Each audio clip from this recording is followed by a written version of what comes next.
Sup, chooms, how y'all living? Hope everything is Nova and you're all having a preem week. Well, I had two hair-related videos lined up for this week. One on a new study on topical dutasteride, and one on Brian Johnson's hair serum. But you know what they say about best laid plans, right? So, over the weekend while I was out of town in Wyoming, a video dropped from FaceIQ. The only reason I know about FaceIQ is because he was brought up in the comment section of my video with many people asking me to respond to his content. I wasn't really interested because I felt I had done enough carnivore content already, and I am already very backlogged on a lot of hair loss content that is actually germane to my channel, so I was ready to move on from this topic. But then, I found out that FaceIQ himself responded to my latest carnivore video. I was tempted to just ignore it, but after watching it, I felt it presented me a good opportunity to better elaborate on my points by addressing his specific objections. So okay, I'll do another carnivore diet video, and then after that, it is back to some hair loss witchery. So, specifically, the video he made is this one, which is a response to my video titled 10 Reasons Why the Carnivore Diet is Unnatural and Unhealthy. So, FaceIQ isn't on the carnivore diet. He eats raw meat, but he also eats fruit, but he abstains from all forms of, plants that are harvested through agriculture like grains, beans, and I also think he avoids all vegetables too. So if I were to describe his diet, I would say it's kind of like a late 2000s style paleo diet. So not surprisingly, he's very anti-vegan, and he even brings up the fact that I am a vegan in his response video, even though my video had nothing at all to do with veganism. I even said that the healthiest diet that one could follow is a Mediterranean diet, which does include some animal products like fish. To his credit though, he did keep his cool during the video. I mean, maybe he took one or two swings at me, but he didn't completely lose his shit like Eddie Goki did when he responded to my older carnivore diet video, which I'll link below. Also, I should mention that he's playing a sped up video of me, so I know that I talk fast, people joke about that all the time, but I don't talk that fast. I thought I'd just go ahead and throw that out there. But regardless of his demeanor, he's still wrong about most things he says in this video, so I'm not going to go through the entire video because not all of it is objectionable or relevant, so let's go through the points he takes issue with in my video, and I'll go ahead and respond. So I am going to provide 10 reasons as to why human beings are not carnivores and have never been carnivorous or meat-based species at any point in history or... Never been meat-based is just absolutely insane. I'm excited to see that evidence. History. So let's begin with number 10. Number 10 is the fact that plants have been a major part of the diet of humans throughout their entire existence at every time period and at every location they've ever been. Is this supposed to be a human or...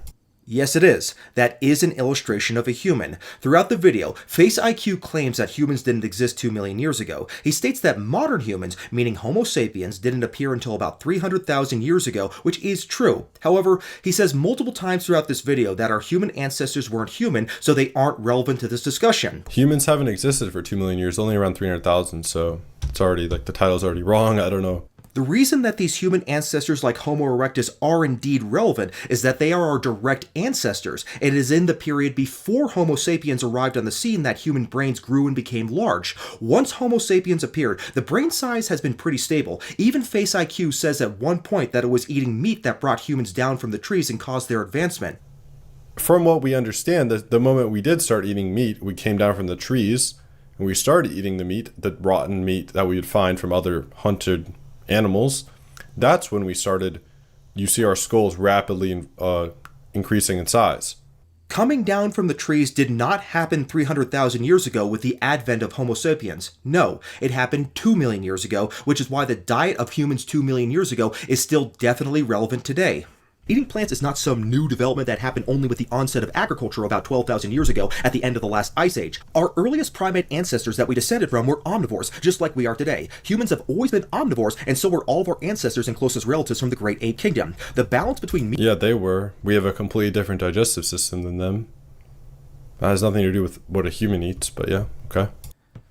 How do you know what their digestive system looked like? I'm not talking about modern apes here. I'm talking about actual humans who were ancestors to modern humans. Those humans were much more closely related to us than our closest relatives today, like the chimpanzee, orangutan, and gorilla. So why would you think that other humans would have a completely different digestive system? Where's the evidence for that? All we have are fossil remains, so we don't have any preserved remains confirming what their digestive system looked like. Eaten plants in the diet has varied over the epochs depending on the availability of the two types of food, but humans were never exclusively carnivores at any point in human history. So it really makes me wonder, where does this myth come from that early humans were apex predators who exclusively ate just raw meat and only relatively recently added plants to their diet? Well, does he realize that a carnivore is just an animal that sustains their primary energy from meat? Like, even a wolf has the amylase enzyme to digest starch. carnivores, even lions, have been recorded eating some plants if they need to. And also lions have actually been recorded drinking milk of other species. In nature, every animal is built to be quite adaptive because you need to be able to use as many fuel sources as possible, or else that's a evolutionary disadvantage. Like, I don't know, that's not adding up. Like, maybe he doesn't understand the definition. Does he think a carnivore is something that only eats meat? Like 100%, if you eat one apple, you're not a carnivore? I don't know if he thinks that that's the definition. So this is a tedious semantics argument. He's blurring the distinction between carnivores and omnivores by claiming that all animals eat both plants and animals. Obviously, if a lion ate the stomach of its prey and consumed some plant matter in its stomach, it would still be a carnivore. Right off the bat, the authors admit that humans have always been omnivores. They say, quote, humans have inarguably always been omnivores, feeding on more than one trophic level, unquote. That's not really the definition, though. Like, even a hypercarnivore is something that eats 70% or more meat. That's only 70%. You're already a hypercarnivore, so... He also introduces the term hypercarnivore. This is an emotionally charged term that carnivore dieters love to use. They like to say that our human ancestors weren't just carnivores, they were hypercarnivores. This is misleading though, because the terminology of hypercarnivores and hypocarnivores doesn't mean what these carnivore gurus think it means. The terminology comes from this article from 1988. The article describes the eating habits of animals that are predators, meaning animals that kill other animals for foods. Some of these animals, like lions, are considered to be true carnivores, but others like bears and dogs are actually omnivores. So, to classify the eating habits of these different predators, the author came up with the terminology of hypercarnivore, mesocarnivore, and hypocarnivore, depending on what percentage of the diet came from meat. Hypercarnivore was defined as greater than 70%, but clearly an animal that consists of 30% plants in its diet is still an omnivore. So, an animal can be defined as a behavioral hypercarnivore, but still be a physiological omnivore. This term is merely a distinction between different predators. In actuality, a true carnivorous animal like a lion, a crocodile, or a polar bear will eat nowhere even remotely close to 30% of its diet from plants. It's going to be close to 100%, or at least 99%. The few plants that they do eat will be mostly from inadvertent consumption, like through eating the stomachs of their prey that contain plant matter. And that's probably why carnivores do produce the amylase enzyme in the pancreas, but they don't produce salivary enzymes like herbivores and omnivores do, but we'll get into that more later. In nature, every animal is built to be quite adaptive because you need to be able to use as many fuel sources as possible, or else that's an evolutionary disadvantage. I would agree that evolving to be able to benefit from all food sources is an evolutionary advantage, and that's one of the reasons why humans are so successful, because we're omnivores. However, true carnivores are not that adaptive. If a lion or a crocodile were in an environment where there were no animals around, they would definitely starve to death. So, even though carnivorous animals may occasionally eat plants through inadvertent consumption, the big distinction here is that carnivores will starve to death if they don't have meat. Omnivores won't. Like, I don't know, that's not adding up. Like, maybe he doesn't understand the definition. Does he think a carnivore is something that only eats meat? Like 100%, if you eat one apple, you're not a carnivore? I don't know if he thinks that that's the definition. No, I don't think that. But if you were to take a carnivorous animal like a crocodile and an omnivorous animal like a pig and feed them only apples, then the crocodile would starve to death, but not the pig. Does that make sense? Cool, let's go ahead and move on. Humans haven't existed for 2 million years, only around 300,000, so it's already, like, the title's already wrong. I don't know. Again, humans have existed for 2 million years. You can't just discount the importance of our evolution before modern Homo sapiens, because it was during that 2 million year period that the human brain developed and enlarged to the size it is now through modern humans. So, modern humans didn't just spontaneously appear 300,000 years ago. Their existence is a consequence of natural selection brought upon by millions of years of previous evolution. And during those millions of years when the brain developed, humans ate predominantly plants, and I'll discuss that later in the video. Well, the researchers who are quoted in the article don't talk like neutral scientists. In fact, they don't sound much different from social media influencers who are trying to stick it to vegans and vegetarians. For instance, Look at his emotion, man. Because he's a vegan, so yeah, it makes sense. His cortisol is definitely high for sure. One of them says, quote, "For many people today, the Paleolithic diet is a critical issue, not only with regard to the past, but also..." Look at how he's reading it. Dude, you need to present the facts as facts without all of your emotion hijacking you. Dude, it's just to add some levity to my videos. It has nothing to do with my cortisol levels, even though that's pretty funny. Looking at the acknowledgments at the end of the study, it's clear that at least one of the authors has a bias towards fad diets, since he is a writer for the paleodiet.com. Also, show up that picture of, like, the guy connecting crazy dots on a board. Like, dude, make an argument about the findings, bro. You're just trying to discredit it that because he worked for the paleo diet or so. You don't think a conflict of interest is a problem in research? Maybe you'd have a point if that were my only argument, but it isn't, so let's go ahead and keep on watching. Right off the bat, the authors admit that humans have always been omnivores. They say, quote, humans have inarguably always been omnivores, feeding on more than one trophic level, unquote. That's not really the definition, though. Like, even a hypercarnivore is something that eats 70% or more meat. That's only 70%. You're already a hypercarnivore, so... Like I said, even if you eat 70% meat, you're still an omnivore, because if you can avoid meat and not starve to death, then you are an omnivore. The chart you are using was just a way to distinguish the behaviors of predatory species, but a species can engage in carnivorism without actually being a biological carnivore. So I think you misinterpreted that paper, FaceIQ. As long as you can avoid starving to death without a source of meat, then you are an omnivore.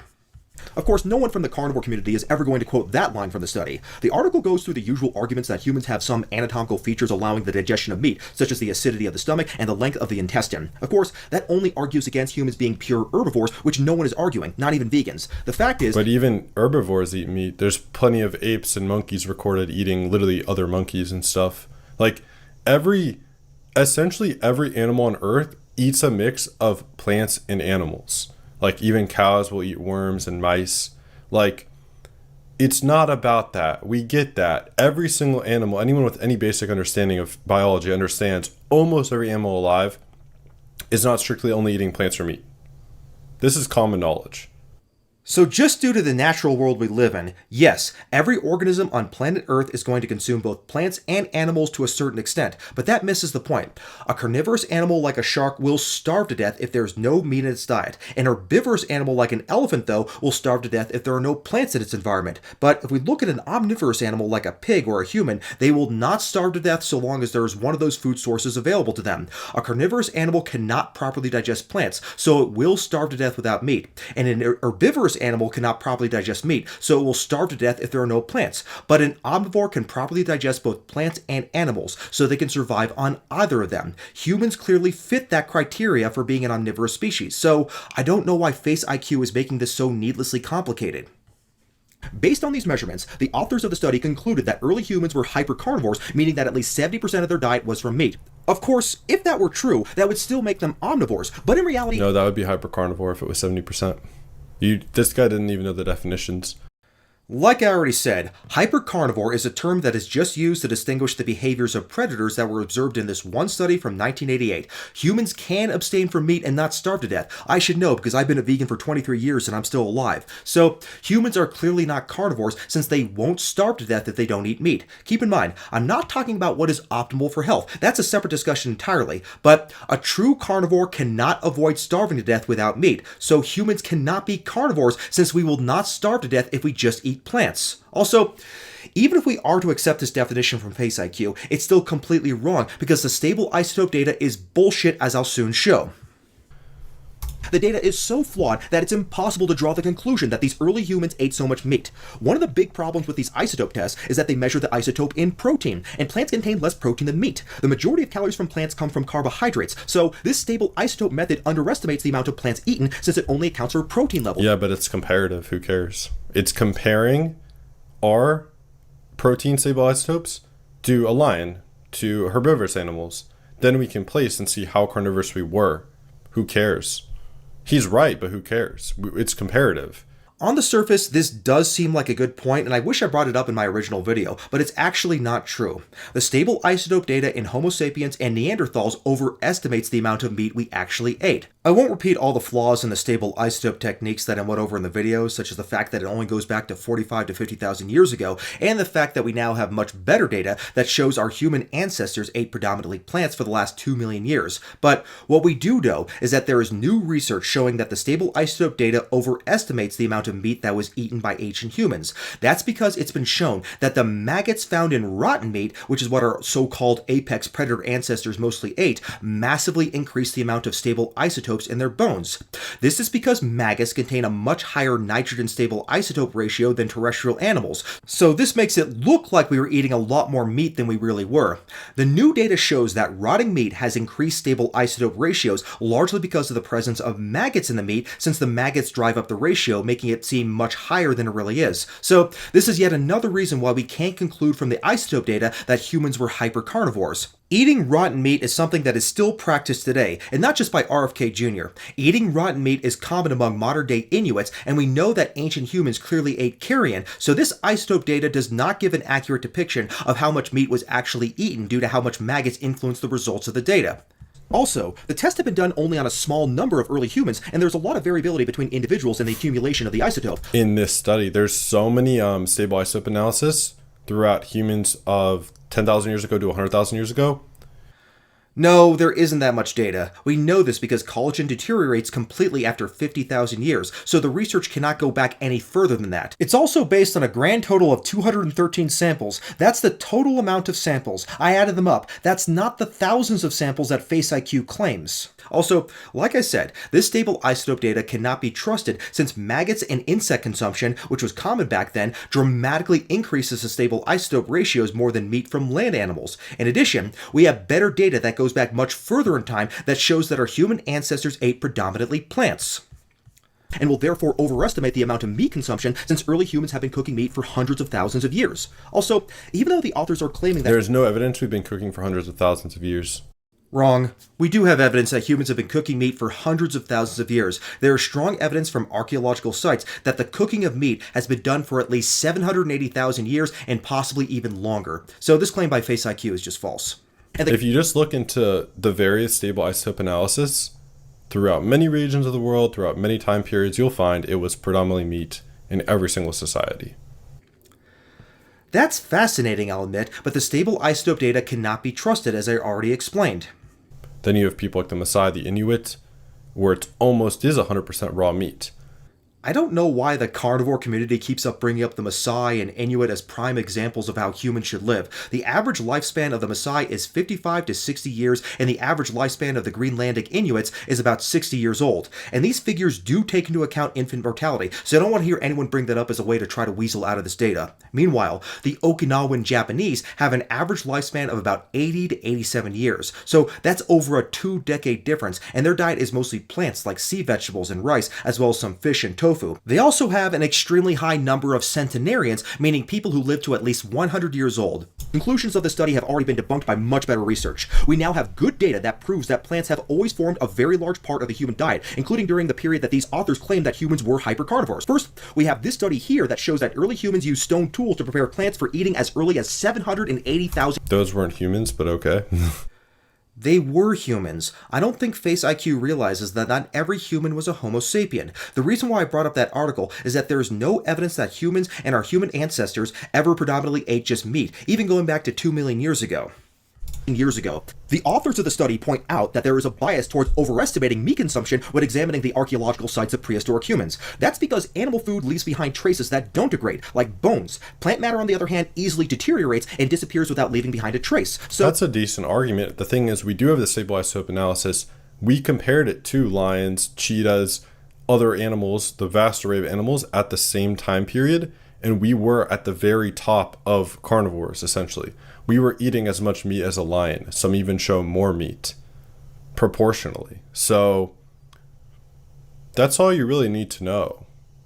But the stable isotope data isn't reliable because maggot and insect consumption dramatically skews the outcome, so it doesn't give us an accurate estimation of how much meat we ate, especially since humans were scavengers who would eat rotting and decaying meat with insect larvae in it. Actual carnivores, though, like lions, are not scavengers. They eat their meat shortly after killing their prey. There you are. It leaves behind a lot less evidence than meat does. This is one reason some people have claimed that prehistoric humans ate mostly meat, but that is misleading. So, to overcome this bias, the researchers examined under a microscope the tools used by early humans and found a bunch. Those weren't humans. They were humans. Literally no evolutionary biologist would ever dispute this.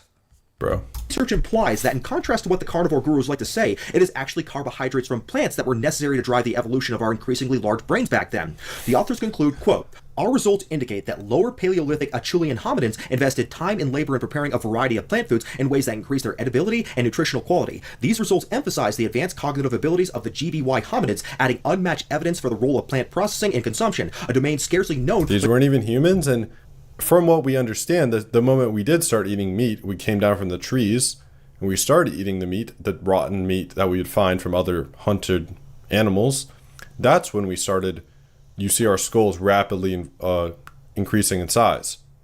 He keeps saying these aren't humans, but technically they are humans. They just aren't Homo sapiens. But he contradicts himself here because he brings up the time when humans first started coming down from the trees and eating rotten meat. Those things first happened millions of years ago. So clearly, FaceIQ thinks the actions of our early ancestors played an important role in our evolution. Despite what he believes mechanistically about the biochemistry of carbohydrates, it's clear from this research that plants played a major role in the diet of early humans and in the evolution of our brain because we were eating carbohydrates during the time when the brain was developing.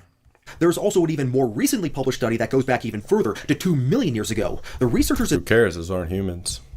If you don't care, then why did you bring up the time when humans first came down from the trees and ate rotten meat? That happened millions of years ago, and those were humans that we evolved from directly. So their actions helped influence our development into the type of human beings that we are today.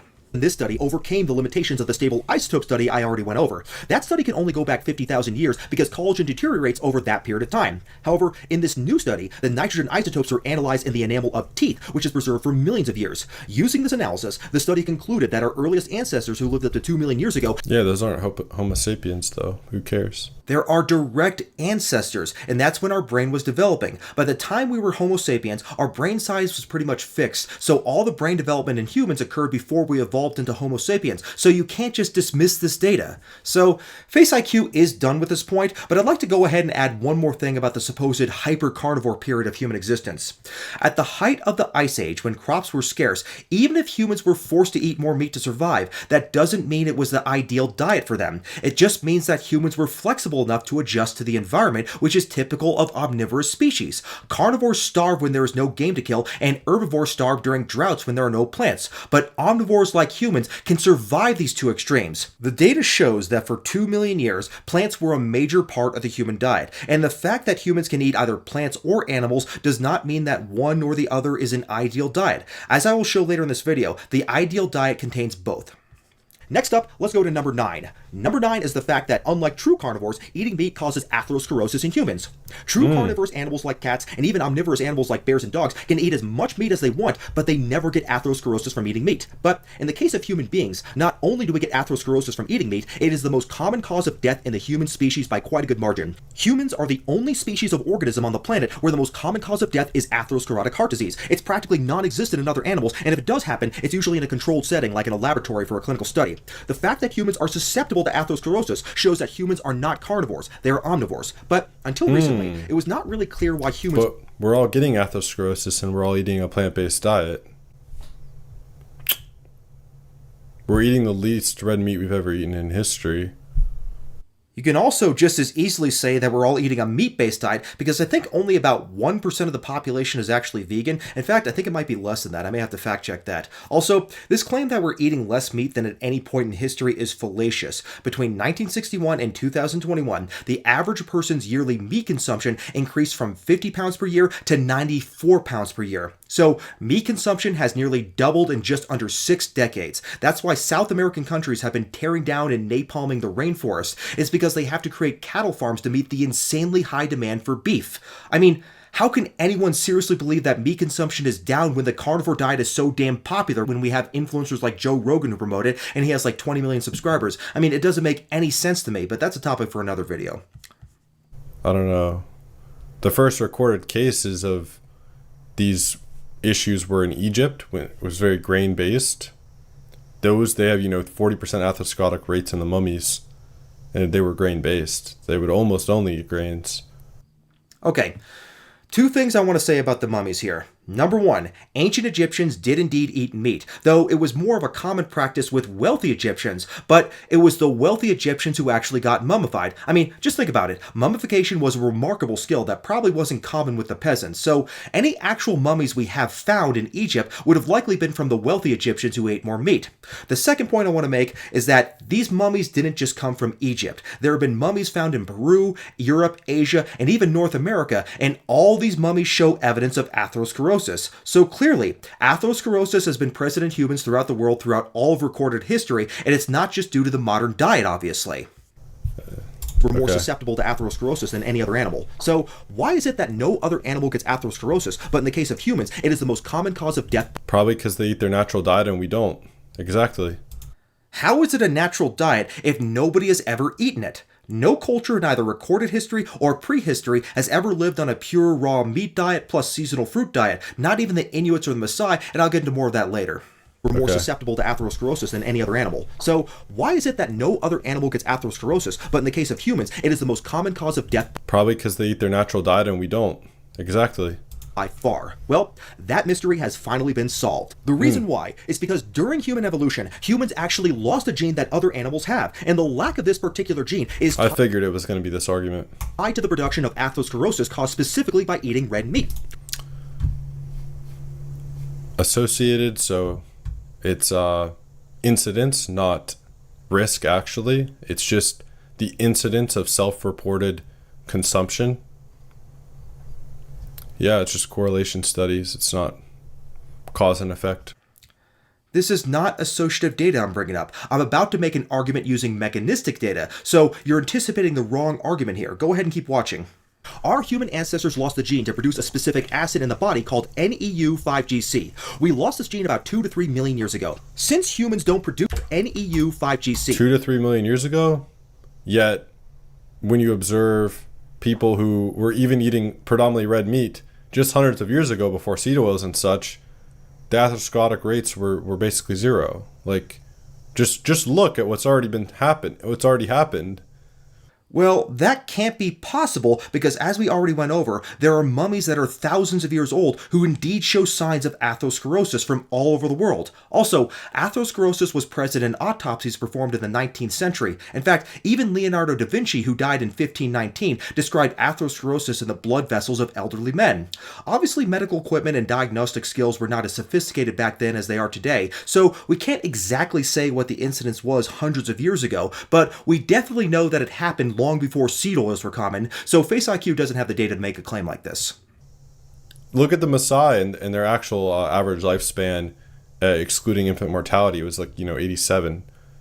They have great health markers, eating a ton of red meat.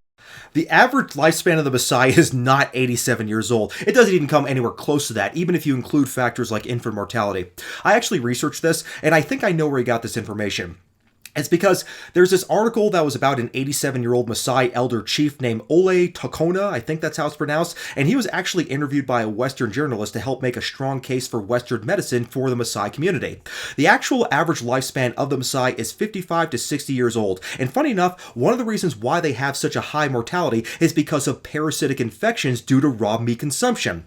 Another study shows the life expectancy of a 20-year-old Maasai man was only about 45 years old, which is lower than the average life expectancy seen in Kenyan people, which is 58 years old. And we even have another stronger study of 436 Maasai men that found that only 3 of them were over the age of 55. That's fucking horrible! But it gets even worse than that though, chums. Autopsies done on 50 Maasai men revealed extensive atherosclerosis similar to reports of much older American men. So, if you are a Maasai, you are middle-aged by the time you graduate high school. If I were a Maasai, I would be considered an elder, and I'm only 44 years old. So, can we please stop aggrandizing the Maasai people? They're one of the most unhealthy populations on planet Earth, and their meat-heavy diet consumption is one of the reasons why. It's a nice little theory. It's a nice mechanistic theory, but it didn't happen to play out in reality, did it? Now we have a ton of atherosclerosis when you're on a plant-based diet. It is a mechanistic theory, but it actually did play out to reality because humans are the only animal species where the majority of them die from atherosclerosis, and the Maasai are definitely not an exception to this rule. The populations of people who do have the lowest incidence of atherosclerosis are the ones who actually are on a plant-based diet. That's why the Okinawan Japanese often live to 100, and the Maasai are lucky if they make it to the age of 50. Since humans don't produce any... Yes. When you lose this gene, it leads to hyperglycemia, which leads to diabetes.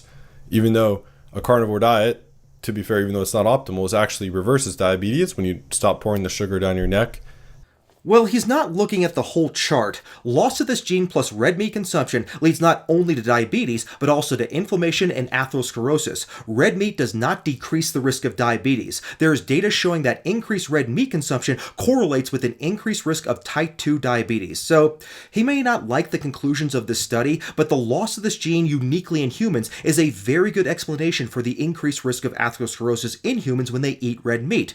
I wonder if he even read this chart. Also, when you look at the atherosclerotic plaque, it's around 80% seed oils, polyunsaturated fatty acids. Mark K has covered this. It's around 10% saturated fat in an atherosclerotic plaque. So he's misrepresenting the contents of atherosclerotic plaque. The biggest component by far of an atherosclerotic plaque is cholesterol, and triglycerides only make up about 9% of the plaque. Of those triglycerides, 40% are saturated fat, 40% are monounsaturated fat, and only 20% are polyunsaturated fat. So polyunsaturated fats actually make up the smallest fraction of lipids in atherosclerotic plaque. So no, these plaques are not full of seed oils. Seed oils actually reduce the risk of heart disease, and I talked about that in my video where I absolutely destroyed What I've Learned's idiotic seed oil video. And I'll go ahead and link that video below, so please watch it, as it is probably one of my proudest videos I've ever made on this channel, so I hope you watch it too, FaceIQ. Let's go ahead and move on. The NEU5GC ends up triggering an inflammatory reaction due to the production of NEU5GC antibodies that not only trigger atherosclerosis, but can also cause colon cancer. So when you hear people on the carnivore diet who eat steak and... I would love to see that research. Yeah, it's funny, for many inflammatory conditions, though, the carnivore diet, we just see, literally in kind of our own case studies with these carnivore doctors, with patients, we see their symptoms are ameliorated when they are on this diet. All the inflammation is typically seen to lower when you're only eating as unprocessed meat as it really gets. Every diet that has ever existed has had its proponents who swear by its health benefits. There are even vegan doctors like Dr. Michael Greger who claim that there are patients who have reversed coronary plaque formation by switching to a plant-based vegan diet. So, without proper controls, we cannot draw any conclusions from these anecdotes, especially since these carnivore doctors all have strong conflicts of interest, since being a carnivore influencer is literally their job and a lot of them sell supplements every day and claim that it's a species-specific diet. They're completely full of shit. The carnivore diet is literally the least species-specific diet a human being could possibly follow, and that is because it causes disease. No, that would be your diet, a vegan diet, which has never been recorded in nature, not even once. Cool. Good thing I don't give a shit, though. I've never claimed that a vegan diet is a species-specific diet. That doesn't matter to me in the slightest. Even if I were not a vegan, I would have still made this video making the exact same points, because this video is not about me. In humans due to a specific genetic mutation that occurred 2 to 3 million years ago that doesn't occur in any other animal on planet Earth. So, based on our genetics and evolution... It's just a mechanism which isn't supported by reality. It's a theory. It is just a mechanism, but it is still a logical explanation for why humans have far more atherosclerosis than any other animal species, especially since the populations that eat the least amount of meat but the most amount of plants have the lowest rate of atherosclerosis. And it also goes against the idea that humans are uniquely attuned to eat a meat-based diet. So the mechanism is definitely logical considering humanity's unique problem with heart disease that doesn't apply to any other animal species. Okay, and there's a million mechanisms I can point to in every single food that cause an issue without nuance. Okay, every food you eat is unoptimal in deuterium. Okay, well that's actually true. It's it's something actually measurable. Okay, all your foods are like 140 ppm deuterium or more. Your mitochondria are suffering.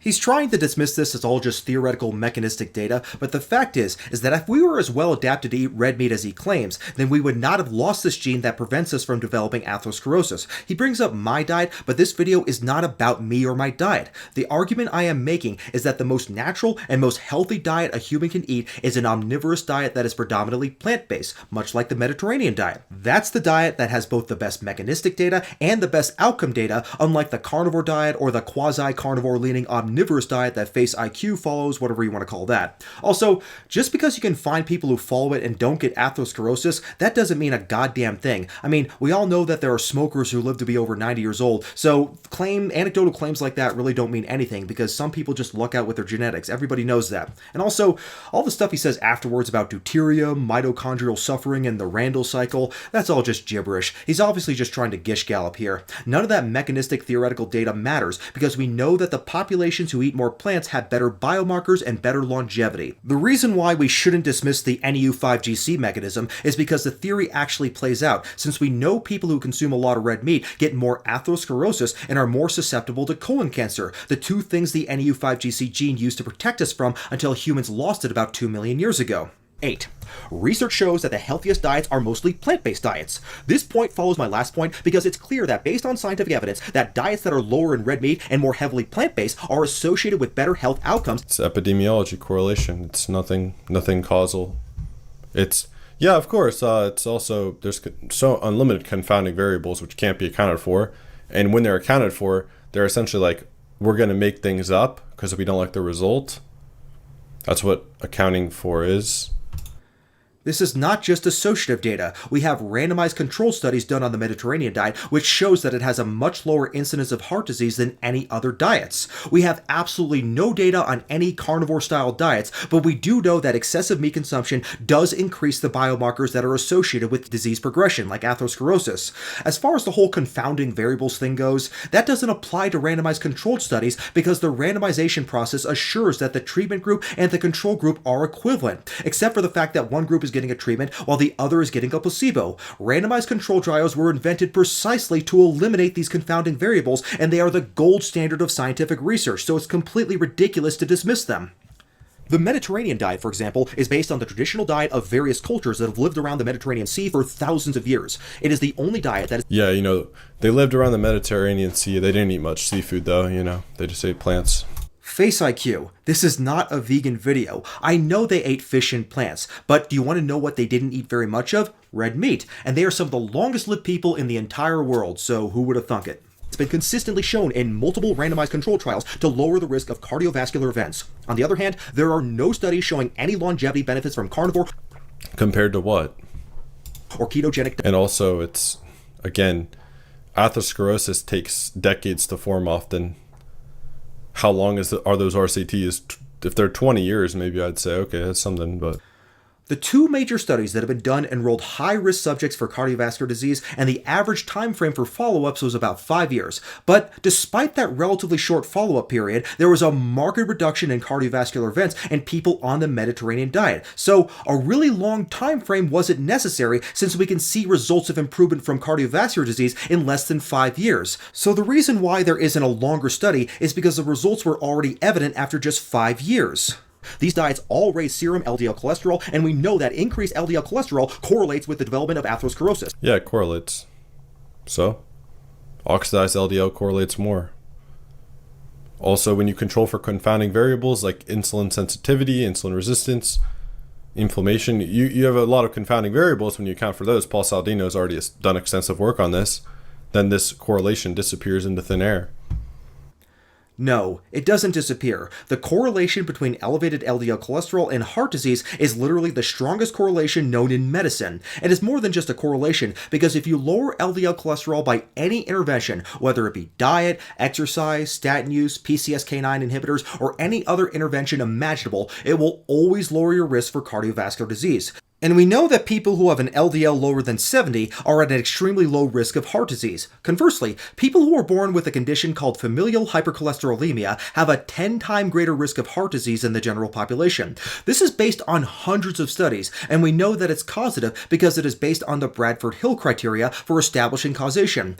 I went over this in great detail in both my cholesterol video and my Debunking the Lies of the Carnivore Cult video, as well as my response video to Eddie Goki, and I'll go ahead and link all those videos below. FaceIQ is just trying to magically make this evidence go away by saying the magic word associative. But FaceIQ and people from the carnivore diet community do this in bad faith, because they will have zero hesitation about accusing seed oils of causing all sorts of health problems based on extremely weak associative outlier studies that are cherry-picked to support their anti-seed oil propaganda. If we were to adapt FaceIQ's epistemology on nutrition science, then nobody would be able to make any health claims about anything. We wouldn't even be able to say that drinking alcohol causes inebriation or that smoking causes lung cancer, since that's associative data too. But that's why analytical tools like the Hill criteria exists, because it helps us establish causation from associative data. And we know it works. And also, like I said before, the data isn't all just associative anyways. There are randomized clinical trials that all come to the same conclusions. So all these diets will increase the risk of getting heart disease. No, that's not the risk. you're saying those diets, when observed, have a higher incidence, which is different. It's not really different. If you have a 50% incidence of heart disease on a diet, then your risk of getting heart disease is 50%. So this is just more semantical hair splitting to gaslight the research. Having high LDL, it completely depends on how high is your HDL, how low are your triglycerides, how good is your overall metabolic health. When you account for that, your LDL is nothing to be concerned about. Nah, that's mostly rubbish. I mean, it's true that there are multiple risk factors for atherosclerosis, but all the research shows that even when you take into account all those risk factors, LDL is still the biggest risk factor, and it is completely independent from all other risk factors. So, even if you don't have high blood pressure or high triglycerides, you can still develop atherosclerosis if you have elevated LDL levels. Also, the idea that HDL can protect against LDL is an outdated theory. We know this because drugs that were developed to raise HDL don't actually protect against heart disease. So it's more likely that HDL is benign or that a high HDL is indicative of a healthier lifestyle in general, since HDL is elevated by things like exercise and a healthy diet. So HDL is associated with a lower risk of heart disease, but it doesn't play a causal role in lowering it. There are areas on the planet called blue zones, which have the greatest number of people living to over 100 years old. So, oh yeah, Okinawa, Japan, essentially the raw meat capital of the world. Exactly. The meat they predominantly eat isn't red meat, it's fish, and their diet is still mostly plants. Specifically, their diet consists mostly of foods like sweet potatoes, green leafy or root vegetables, or soy foods like miso or tofu that is occasionally served with cuts of fish or lean meats. So this is definitely a plant-centric diet, even if it's not a completely vegan diet. They also eat a lot of sea vegetables too, which are extremely high in antioxidants, DHA, and EPA, which probably contributes to their longevity. So calling the Okinawans the meat-eating capital of the world would be like describing San Francisco as MAGA country. It's a complete joke. What do all these blue zones have in common, you may ask? Well, they all follow a predominantly, but not exclusively, plant-based diet. If humans were truly carnivores, then the longest-lived populations would not be the people who eat the most plants. That should be obvious. Alright, moving on to number... Unlimited confounding variables. Modern medicine, for one. Yeah, just ridiculous. Everybody gets modern medicine, so how is this a confounding variable? Europeans and Canadians have free healthcare and they eat plenty of meat, but they don't live as long as these blue zone populations, so this argument isn't applicable. Number 7. Humans cannot produce their own vitamin C like carnivores can, and meat is lacking in many essential vitamins and minerals. Okay, so let's go ahead and start with vitamin C. All true carnivorous animals produce their own vitamin C, since meat generally... This is extremely bad faith, and a lot of uneducated people will not see through this. Almost every animal on Earth besides humans produces its own vitamin C. Both herbivores, omnivores, carnivores. So yes, carnivores fall under every animal on Earth, but every lamb, every sheep, every cow, every animal, no matter what they eat, essentially produces their own vitamin C besides humans. Almost every single one. So you could replace this word carnivores with herbivores. No, and herbivores do get some from their diet, just as we do from meat as well, by the way. But almost every animal on Earth produces their own vitamin C. Okay, so a lot of animals do produce their own vitamin C, but why do you think that is? It's obviously because vitamin C is extremely important both to carnivores and to herbivores. Also, there are still many animals that don't produce vitamin C besides humans, including primate species which are our closest relatives, and they are omnivores. It's also notable that none of the animals that can't produce vitamin C are carnivores, and that's because carnivores cannot get enough vitamin C from their diet from just eating meat. So, if humans are carnivores, they would produce their own vitamin C. Lacks vitamin C. Of course, humans don't produce their own vitamin C. They have to get it from plant sources. If you look at Nope, you can get it from animal sources like liver or even muscle meat raw.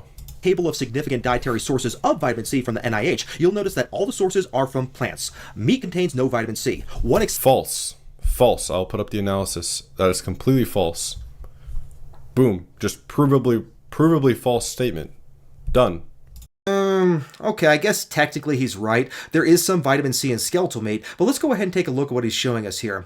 It says that with 2.2 pounds of grass-fed beef, you get 2.56 milligrams of vitamin C, which is 25% of what you'd need to prevent scurvy. So you'd have to eat 8.8 pounds of grass-fed beef every day just to avoid scurvy, and grain-fed beef is even worse. So if you ate enough beef to get enough vitamin C just to stop scurvy, you'd end up looking like Jason Blaha.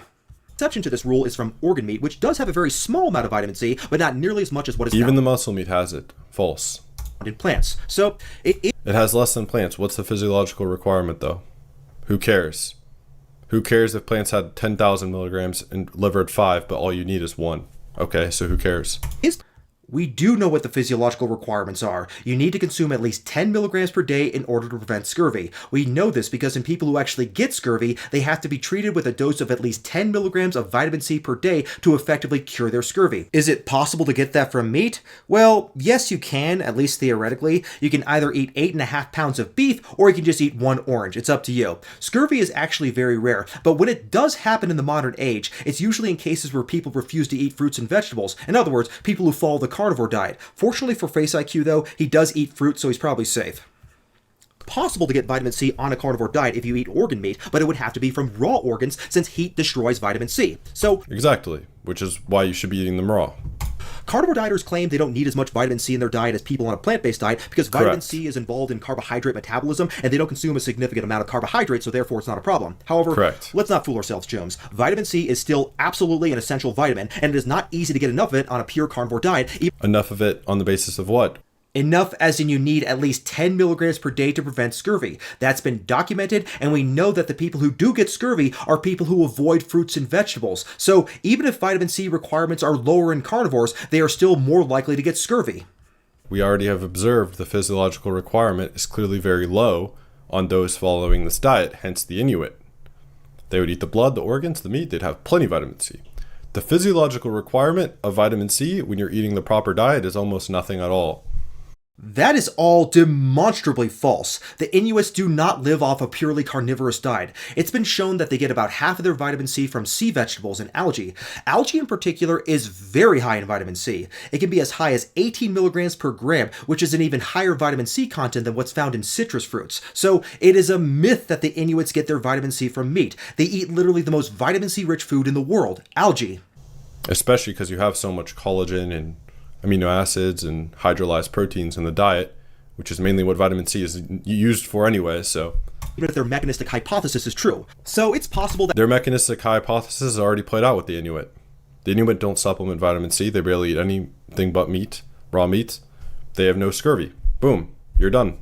Inuits don't get scurvy because they eat foods that are rich in vitamin C, like deep sea vegetables and algae. In fact, there is a plant grown by the Inuits called Cochlearia officinalis, I think that's how it's pronounced, which is nicknamed scurvy grass because it is a traditional medicine of the Inuits that is used to cure scurvy. So, if they could get all their vitamin C from meat, then why would they have to grow a plant to actually stop scurvy? That doesn't make any sense to me.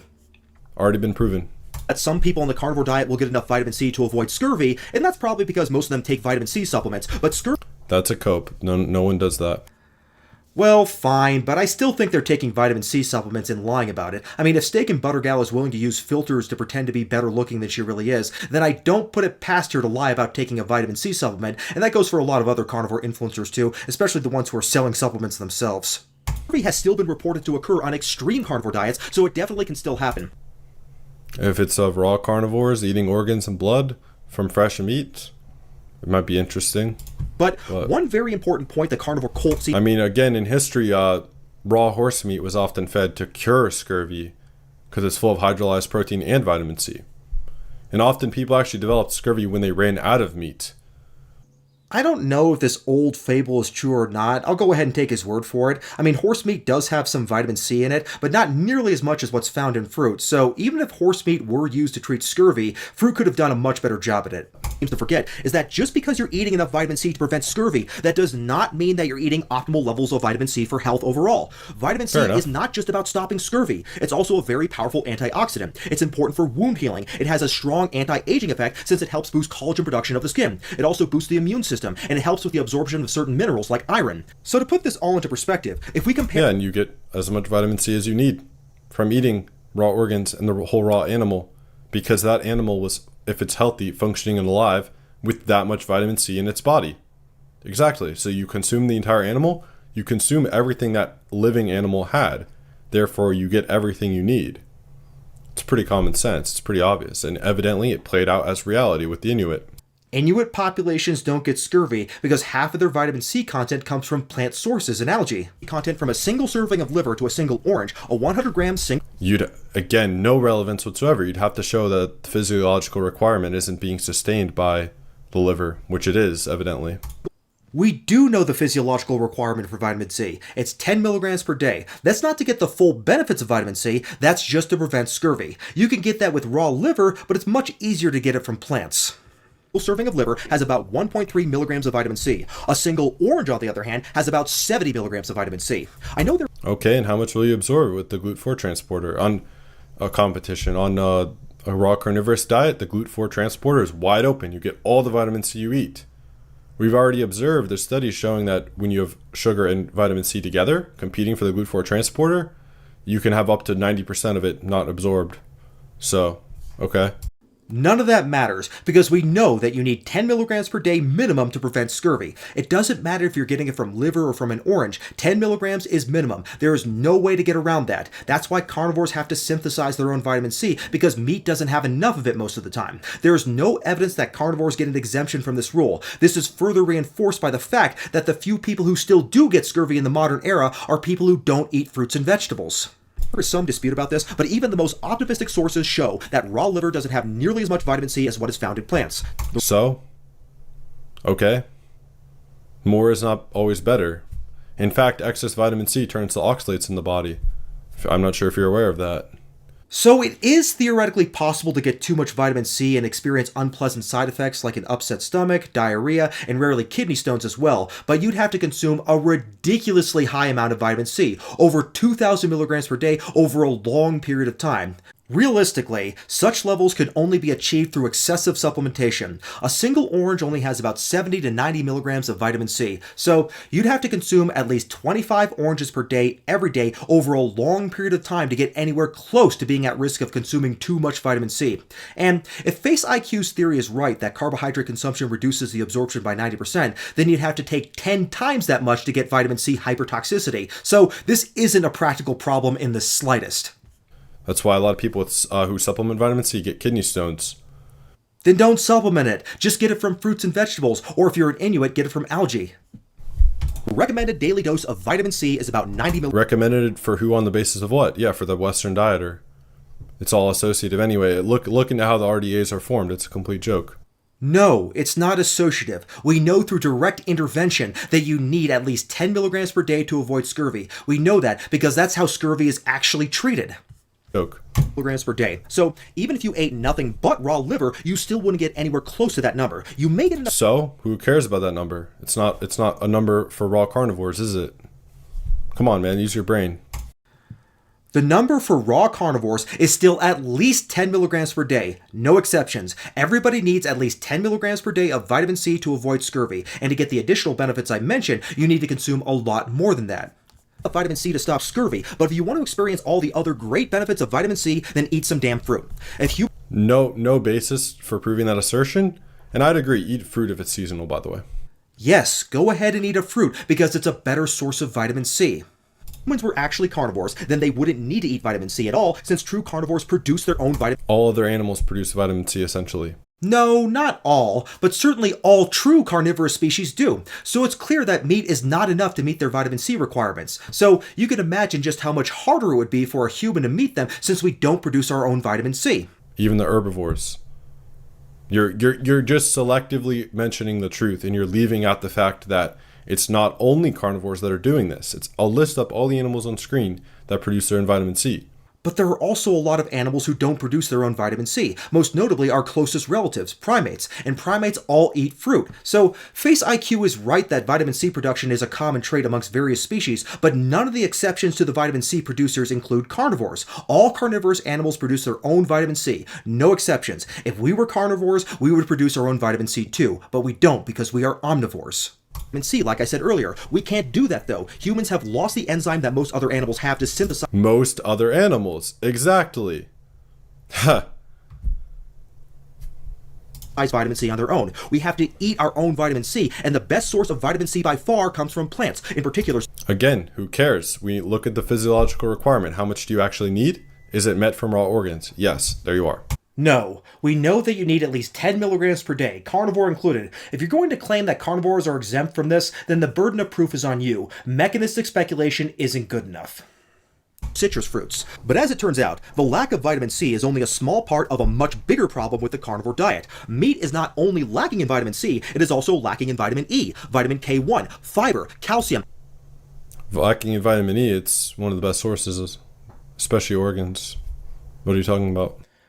No, it's not. The highest source of vitamin E comes from sunflower seeds, almonds, avocados, and spinach. Certain fish contain a small amount of vitamin E, but the best sources by far are plant-based. A 100-gram serving of liver has 0.38 milligrams to 1.1 milligrams of vitamin E. A 100-gram serving of almonds, on the other hand, provides 25.6 milligrams to 31.4 milligrams, and almonds aren't even the best source of vitamin E. The bottom line is that the best sources of vitamin E come from plants, not meat. And magnesium. It's a fat-soluble vitamin.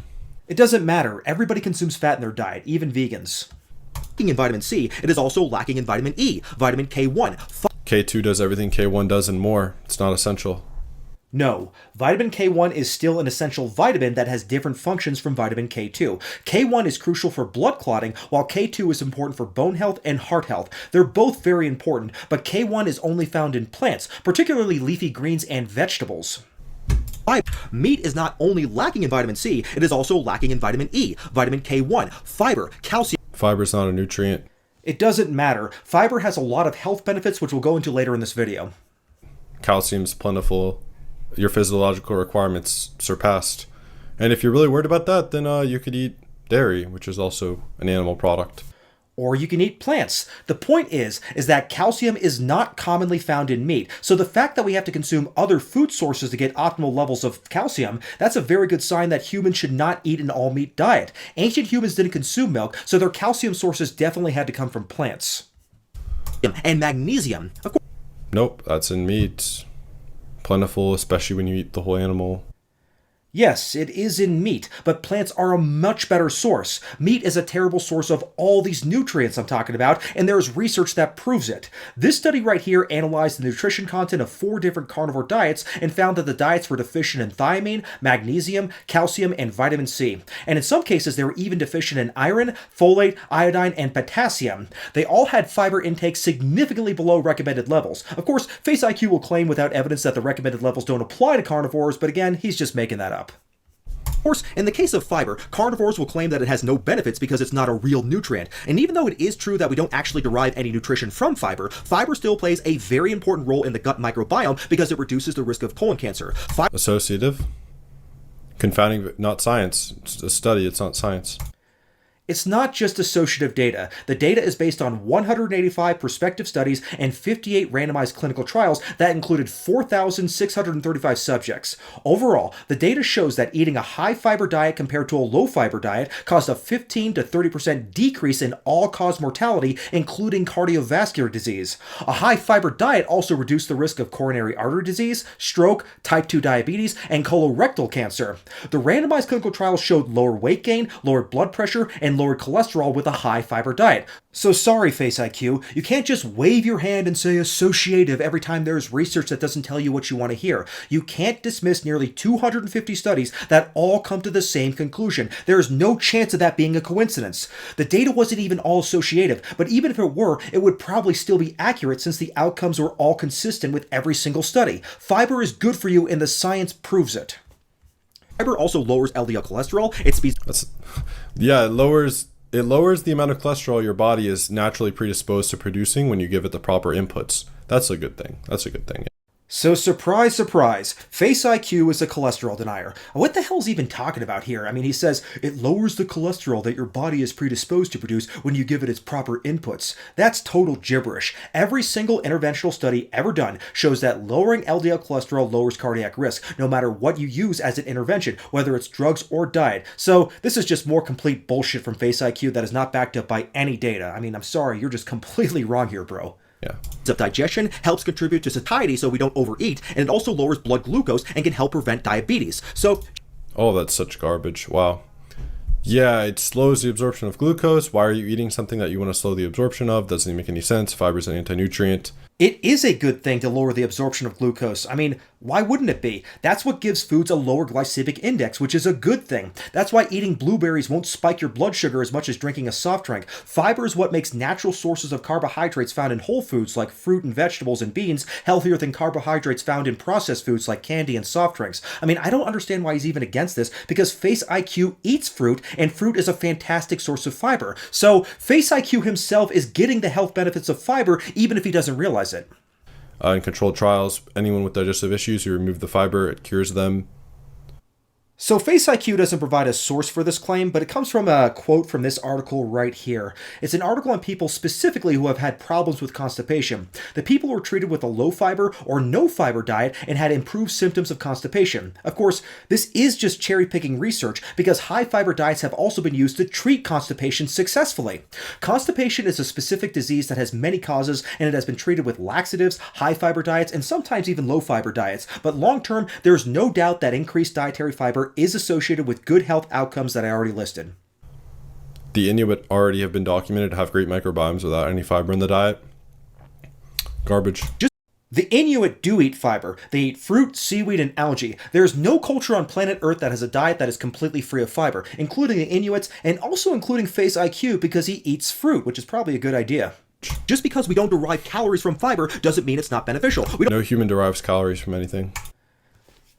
Okay, does anyone know what he's actually talking about here? Because I sure as hell don't. I mean, let me know in the comment section if you know what he's talking about here, because I have no idea. Anything. Don't derive calories from water either, but I doubt anyone would say that water's not beneficial. Now, well, water is a solvent, so if it's not bound to electrolytes, it's not beneficial. It's dehydrating, correct, actually. all right. This is starting to approach parody territory. I feel like I'm watching a GOTUS video. Water is dehydrating. Water is essential for all life on planet Earth. So he's saying it has to be bound to electrolytes in order for it to be hydrating or something like that. I mean, is he talking about salt water? Because salt water actually won't hydrate you, which is why humans can't drink seawater and hydrate themselves. I mean, you know what? I don't even know why I'm covering this part. It's just silly, so let's go ahead and move on. Now, I know the carnivore dipshits are already writing in the comment section right now, oh yeah, well vegans have to supplement B12, so haha. Now, I know carnivores who are watching this video would absolutely love to make this a vegan versus carnivore culture war, but unfortunately for them, this isn't a vegan video. Carnivores will— Yeah, fair enough. Your diet's garbage. Everyone knows that. It's not about your diet, though. You can dig your own grave of glycation and supplementation. Cool, I don't care what your opinion is on my diet. This video isn't about that. We try to make everything they talk about a vegan versus carnivore culture war debate, but what they're forgetting is that you don't have to be a vegan to realize that the carnivore diet is stupid, and a lot of non-vegans have actually criticized the carnivore diet. Oh, I'm glad this guy, I'm glad he made a commentary. He's really educated. That's good. I'll make sure to check out his work.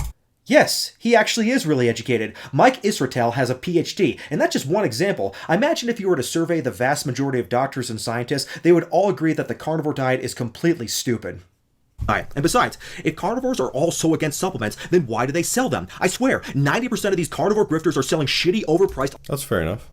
Well, cool, I'm glad we could find some common ground. Also, no one is claiming here that a vegan diet is a species-specific diet. If the carnivore diet is indeed a species-specific diet, as they always claim, it should contain all the nutrients that are necessary without taking supplements. Of course, it does. If you eat the whole animal in the raw form, it does. The easiest way to get all the nutrients you need is to make sure plants are part of your diet. All right. False. Let's go ahead and move. It's harder. Literally taking up space. Every plant's missing vitamin A, D, K2, the active form of B6, B12, creatine, carnitine, taurine, carnosine. Every plant is extremely deficient in nutrients. It's completely wasting the space of your stomach every time you eat a plant. First of all, that's not correct. It's not a waste of space when plants provide nutrition. Second of all, I'm not recommending a plant-only diet in this video. Plants provide better sources of several nutrients than meat, like vitamin C, E, K1, as well as fiber. So, if you want to have the most nutritious diet possible, you should include both plants and animal products, although the data indicates that you should avoid red meat since it is more likely to cause atherosclerosis and colon cancer than any other form of meat. Any diet that arbitrarily excludes an entire food group is going to be deficient, and it is best complemented with supplementation, whether that be a vegan diet or a carnivore diet, and FaceIQ knows this, which is why he includes fruit in his diet. Move on to number 6. Number 6 is the fact that plants are very high in phytonutrients that help fight cancer and— Not essential in all correlation studies showing any benefits. Complete garbage. He's very quick to dismiss all research while providing no evidence to support any of his claims. It takes a little more effort to debunk this research than to just call it associative garbage. FaceIQ hates seed oils, and he will enthusiastically accept that seed oils cause heart disease based on cherry-picking the weakest associative studies he can possibly find. But when he's showing research that includes hundreds of studies that all show that phytonutrients have tremendous health benefits, he'll dismiss them immediately. The playing field is quite unequal here, and FaceIQ is being intellectually lazy at this point. I mean, maybe he's just getting tired. I mean, he did mention he was sick at the beginning of this video, so maybe he's running out of steam. I mean, but his dismissal of this research is not morally consistent with his epistemology. I mean, if you want to say all associative research is garbage, I mean, fine, you're entitled to your opinion, but you should also dismiss all the research that says seed oils are bad too, because that's based on associative data as well. Heart disease. So, just to name Not essential, unproven. off a few of them, we have carotenoids found in foods like carrots, tomatoes, and sweet. Anti-nutrient. No, tannins are highly beneficial. They have anti-inflammatory, antioxidant, and antimicrobial properties. They help modulate gut bacteria and help in blood clotting. They are not anti-nutrients. I actually discussed this more in depth in my Debunking the Lies of the Carnivore Diet Cult video, where I went over fake Dr. Eric Berg's video on the anti-nutrients, and again, that video is linked below. Reduces blood flow to your brain by 30%, raises your cortisol and adrenaline. Admittedly, caffeine is a specific case. It just happened to be included on this chart. Most of the long-term studies on caffeine show it is beneficial, but there are people who definitely have problems with it, and I personally don't use it. It doesn't really matter in this context, though, because caffeine is really only found significantly in coffee, tea, and chocolate, so it's very easy to avoid. Must be converted to what we actually want. So what? Yes, it has to be converted into vitamin A, but foods that contain carotenoids are so high in beta-carotene that it doesn't matter for the vast majority of people. There are other carotenoids besides just beta-carotene that have other additional benefits beyond just being an indirect source of vitamin A. For example, the carotenoid called lutein has been shown to reduce the risk of macular degeneration. Also, other carotenoids have anti-cancer properties, so they have many direct benefits that are independent from vitamin A. Yeah, garbage. Potatoes, flavonoids found in berries, citrus fruits, and dark chocolates, lycopene, which is found in tomatoes, watermelon, and grapefruit, and this is just barely scratching the surface here, chums. There have been over 10,000 of these phytonutrients identified thus far, and they all have antioxidant, anti-inflammatory, and antimicrobial and anti-cancer properties. The antioxidant properties are normally, you eat it, you see upregulation of endogenous antioxidants, which actually shows they're pro-oxidants, because your body has to literally protect against them via endogenous antioxidant production. All complete BS, I'm afraid. Antioxidants are chemicals that neutralize free radical oxygen atoms in a test tube. Many phytonutrients have that property. It is a chemical property and has nothing to do with stimulating endogenous antioxidants. This is just complete gibberish. These compounds are classified chemically as antioxidants and work as well in a test tube as they do in the human body. And this is just all a mechanistic fallacy anyways, because we already know that populations of people who eat the foods that are highest in antioxidants live the longest. That's why the Okinawan Japanese live nearly twice as long as the Maasai and the Inuits, and that's because they're eating a large quantity of foods that prevent cancer and heart disease. So we already have the outcome data to prove that FaceIQ is wrong. So most of the things there, like tannins, are just anti-nutrients that bind to minerals, cause kidney stones.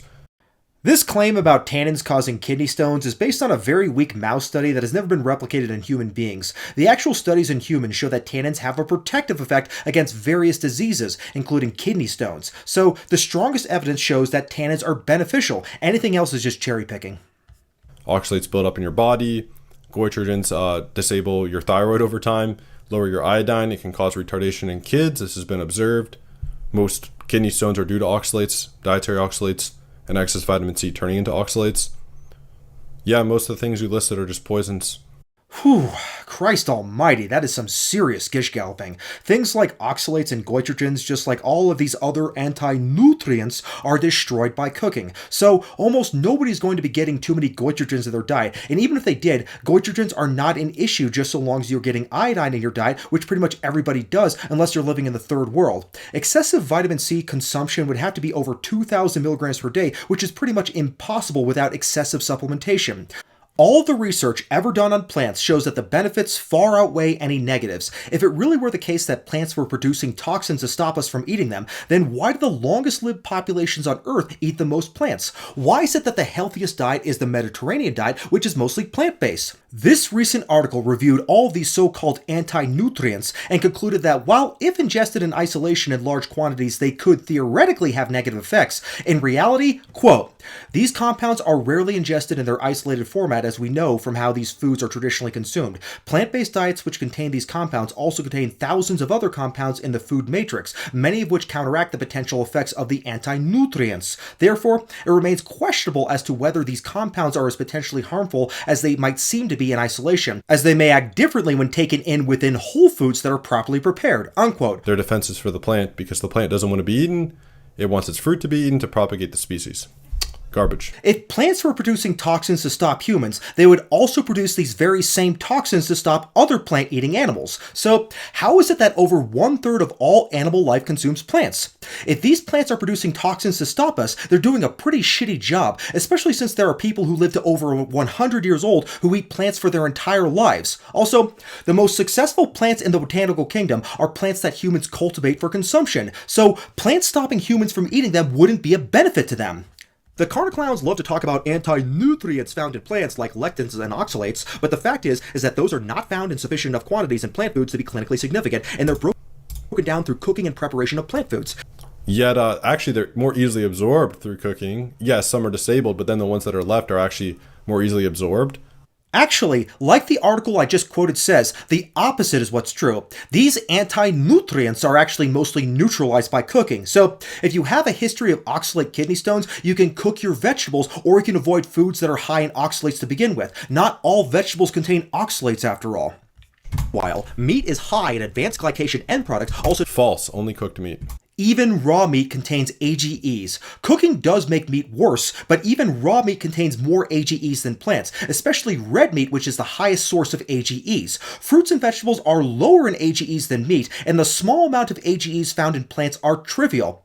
There is research where AGEs have been measured in both plants and animal products, and it has been shown that foods high in carbohydrates contain lower amounts of AGEs than meat. This is probably due to the higher water content or higher level of antioxidants found in plants, because water and antioxidants have been shown to reduce AGE formations.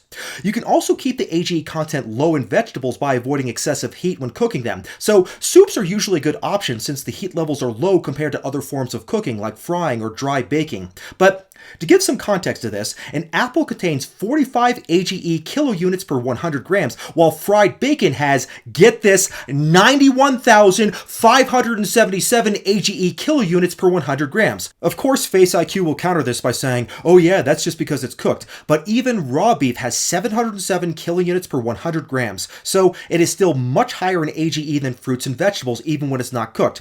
Keep in mind, AGEs contribute to many health problems, like diabetes, Alzheimer's, heart disease, kidney disease, and even skin aging. So, for a looks-maxing influencer, FaceIQ recommends foods that contribute to premature aging. That's why carnivore dieters look like absolute shitty human tomato hybrids by the time they're in their 30s. Funny. And secondly, no, advanced glycation end products are found in cooked meat. They have around a 5% absorption rate, whereas any other diet's going to have a lot of glycation, which has a way higher absorption rate. The endogenous AGEs are way more concerning than the exogenous AGEs. Garbage. In the case of AGEs, though, they actually increase with cooking. So cooked meat is actually worse. There's already analysis of raw meat, raw, actual properly raised meat. There's no AGEs. It's only formed from cooking for the Maillard reaction. So, yeah, that's garbage. It's bad to do. Bad to cook your meat. There is no evidence of that. AGEs are naturally present in all uncooked animal-derived foods. Cooking does make it worse, so cooked meat is indisputably worse for your health than raw meat, but AGEs are still present in significant quantities in raw meat, and raw meat has higher quantities of AGEs than fruits and vegetables.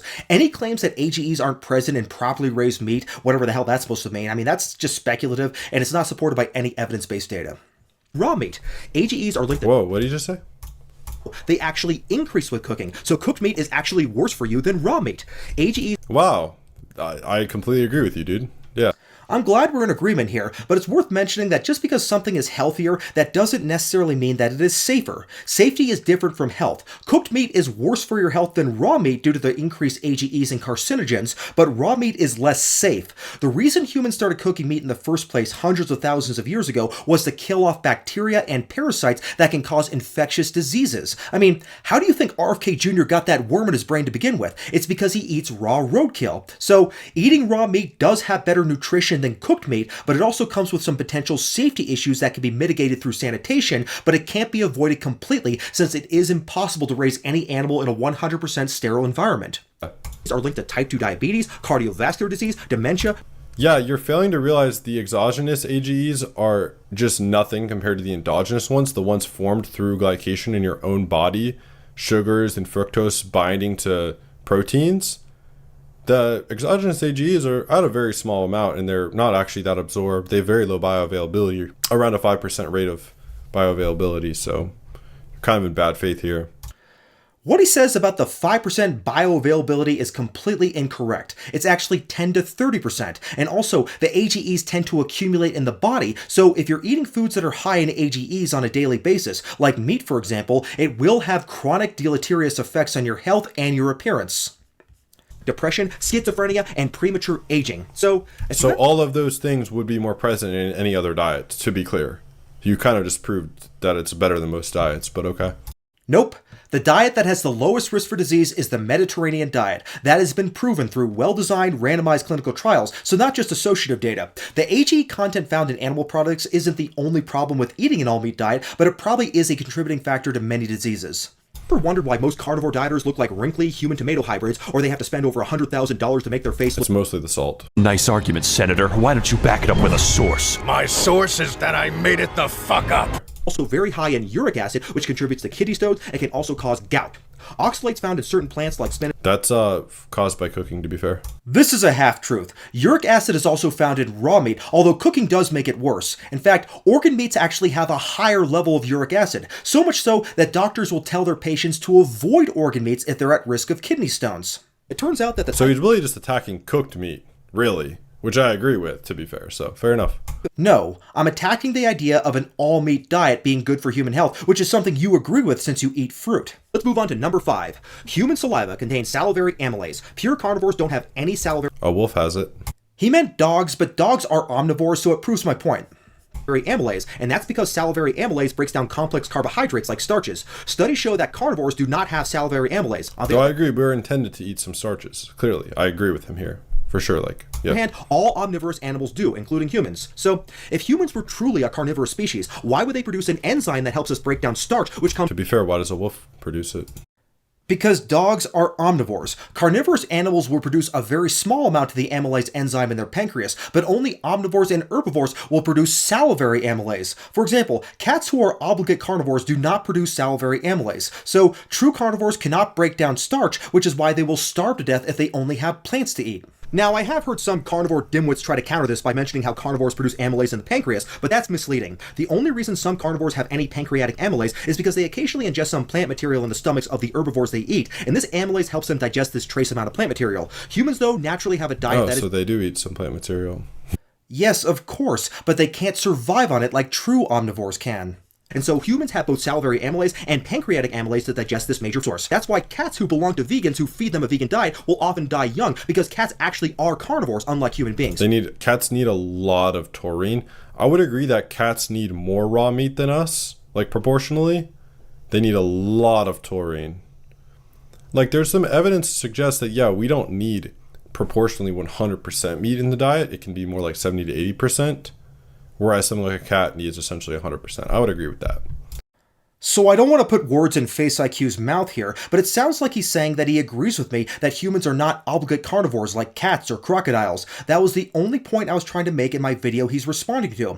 He's claiming that we should eat 70% of our diet based on meat, so I guess he's basing that on the whole stable isotope data that we went over earlier, but like I already explained, the data is skewed because it overestimates how much meat we ate back then because of the presence of insects and larvae in our diet, and that raised up the stable isotope ratio much higher than land animals do. do. So my stance is that humans are omnivores, of course, but health outcomes are better if our diets consist mostly of plants, like in the Mediterranean diet, and the best research proves that. Okay, time for number 4. Humans lack traits that are typical of carnivorous animals. We have a longer intestine, jaws that can move side to side, which is a trait that is better suited for chewing plants, as opposed to carnivores. Who chews side to side, bro? We chew up and down. Have you ever seen? I'll put up what an actual herbivorous chewing looks like. It's nothing like us at all. Well, it may not be as obvious in humans as it is in ruminant animals like cows, but humans occasionally do this to grind food in their molars, which is a characteristic of both omnivores and herbivores. Actual carnivores like cats and crocodiles can only bite up and down like this, so, it's not that hard. I'll show you. I can do that because I'm an omnivore.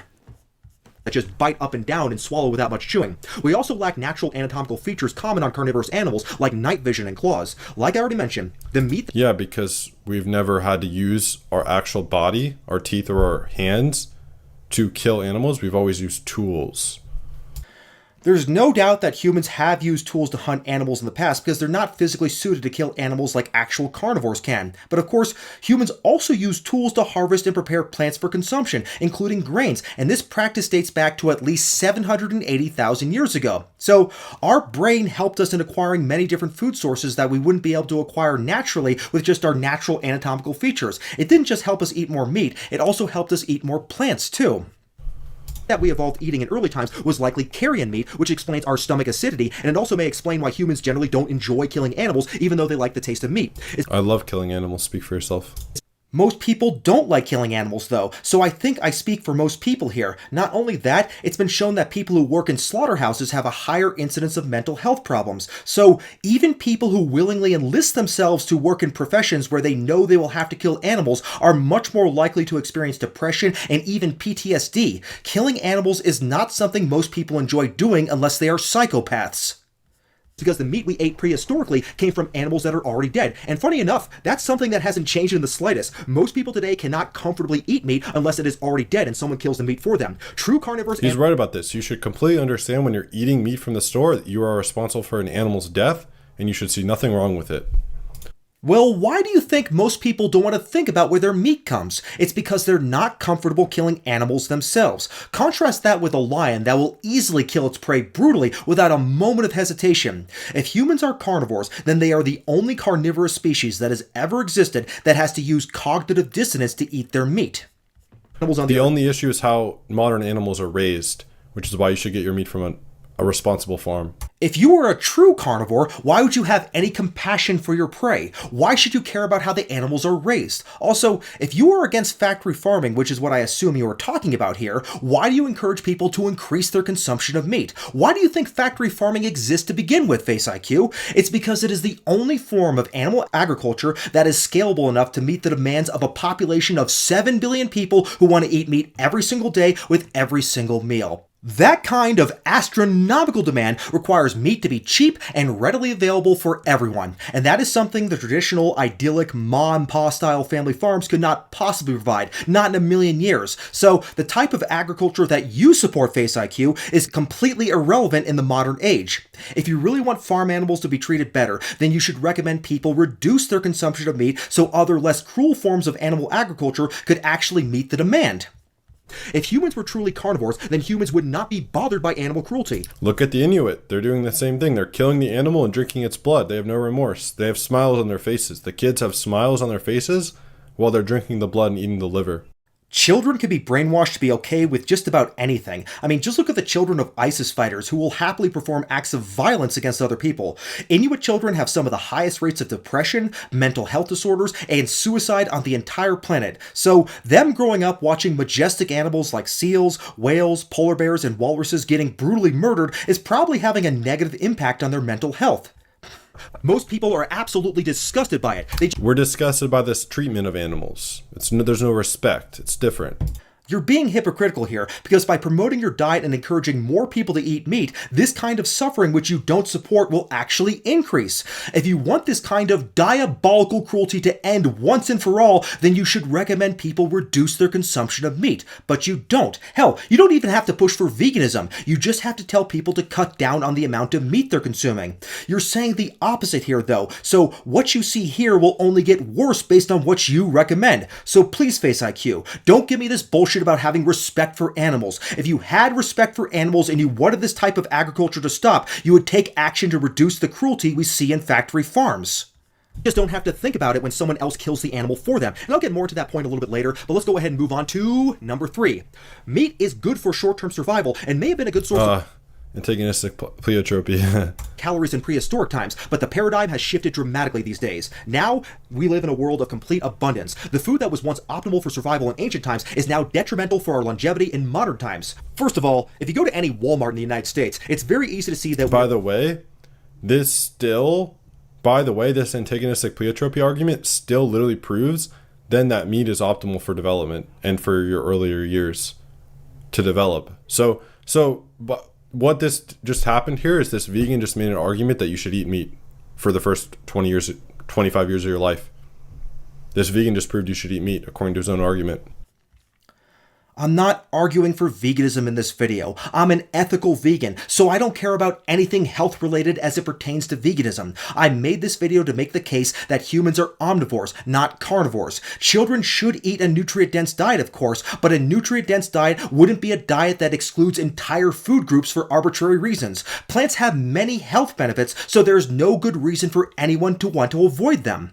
We're no longer living in a world where it is difficult to get enough calories. Calorie-dense food is no longer an advantage for human beings, at least not in the developed world. It is now a disadvantage since far more people are killing themselves through overconsumption than underconsumption. Secondly, now that our lifespan has been extended through improved hygiene, vaccines, antibiotics, and other discoveries of modern medicine, the fact that a high-meat diet causes premature atherosclerosis is much more problematic for us as a species. It's never been proven to cause it, though. It has been proven. The link between saturated fat, LDL cholesterol, and heart disease has been proven by hundreds of studies, including randomized controlled trials, and the evidence meets the Hill criteria for establishing causation. Here it is right here. If you're going to say this evidence doesn't prove anything, then you literally can't say anything about any medical study. You couldn't say smoking causes lung cancer. You couldn't say that diabetes causes heart disease. You couldn't even say that alcohol causes liver disease. The only reason the pro-carnivore people dismiss the saturated fat data is because it doesn't confirm their biases. But at the same time, they'll gladly bring up any cherry-picked study about seed oils, even though the data on that subject is just associative and it's clearly not true. And I did videos explaining the science behind both saturated fats and seed oils that I'll link below. The bottom line, though, is that the people who dismiss the data on saturated fat and heart disease are not logically consistent.